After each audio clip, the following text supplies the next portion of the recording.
Yeah, okay. Bring it in.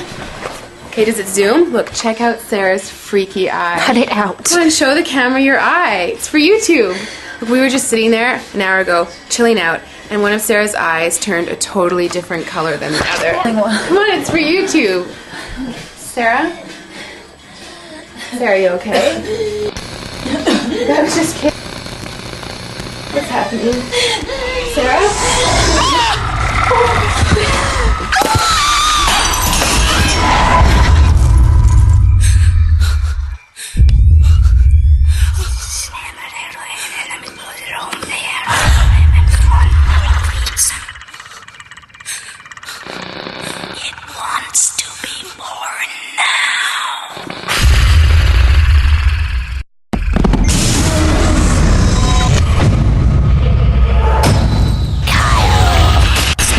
Wants to be born.